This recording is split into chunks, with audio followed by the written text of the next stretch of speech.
Dito na naman kami ni Pops Ashley. Sinisira yung kanyang motor. Actually, yung ginawa namin sa motor ni Pops na. Nagpalit kasi siya na, ng tambutso. So, nung nagpalit siya, may delay yung yung kanyang pag nagto-throttle na siya sa arangkada. So, tips ko lang pag nagpapalit kayo ng pipe na aftermarket, i-retono nyo yung carburetor. Kasi kung hindi nyo i-retono yung carburetor, kasi nagpalit lang kayo basta ng pipe, no?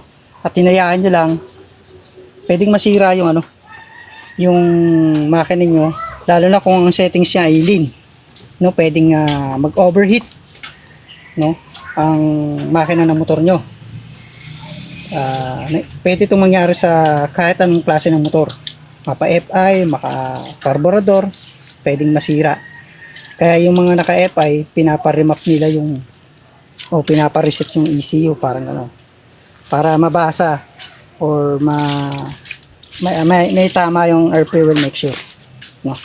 Kay Pops, itong pinalit niyang aftermarket na aftermarket pa to, stock to ng Beat.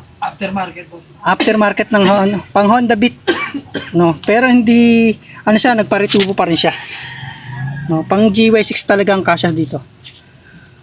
Iba kasi yung bracket. Pwede naman kahit ano namang na pipe pwede mo ikabit, basta paparitubo nyo. Sa kanya kasi pinaritubo niya yung pang Honda Beat na kinabit niya sa motor niya.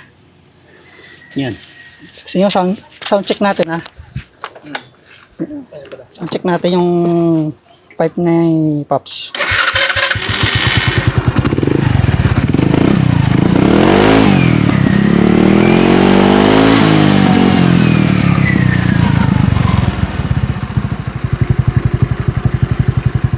Isa pa.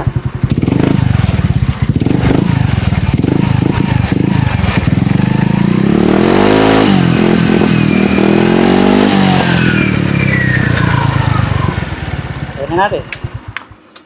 So yun lang. Ang tips ko lang sa inyo, bago kayo or pag nagpalit kayo ng aftermarket na pipe, o nagpa-kalkal kayo ng pipe o nag-open pipe, palit kayo ng open pipe, laging itotono yung carburetor kahit ano pang motor yan.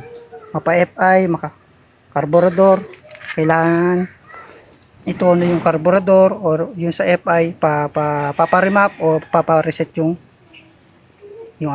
ECU. Yun lang, para safe din yung makina ng motor nyo. Yun lang. Yan. Ano pa bang ginawa namin dito sa ni Pops? Yun lang, tinono ko yung carburetor, tapos inayos ko lang yung mga wiring na pangit na wiring. Ilang naman yun. Tapos ano pa ba? Nagpalit din kami ng hose. Ito nga pala, ito yung hose binili namin. Kung gusto nyo yung ganitong hose, share ko na lang yung link. Kasi yung hose nya, may mga crack na rin. Kaya nagpalit din kami ng mga hose na ito. Check nyo rin yan. Napaka-importante rin yan.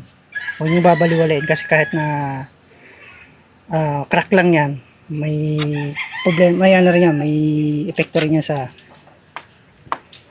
sa performance ng motor. Tsaka pakita ko na rin pala, nakakabit ko na ba? Nagpaliting pala kami ng yung teka lang dasin ko. Tanggal pa ito, nagpalit din pala kami ng ignition coil. Inayos ko rin. Naglagay din ako ng ni-modify ko rin yung ignition coil. Meron na akong video na ito, alam ko So yan, inayos ko para bukod sa nagpalit siya, ni-modify ko rin para mas solid yung kuryente papunta dun sa spark plug. Yan. Ayan, may magic tips pa Kita nyo may tali. Sa mga naka GY6 na makina like Rusi, Motorstar, kung ganito yung style ng makina nyo, ganito yung style ng spark plug cap, ganito gawin nyo. Talian nyo, minsan talaga lumuluwag yan. O madalas lumuluwag yan. Kaya minsan namamatay-matay yung motor natin. So yan. Ang pinalit niya palang ano ba yung Motaro ba ito, Pops? No? Ito yung pinalit niya. I-share ko lang sa inyo kung gusto niyo ng ganitong ignition coil. Yan lang. Actually, linis lang karamihan. Okay na. Okay, tips lang naman yan.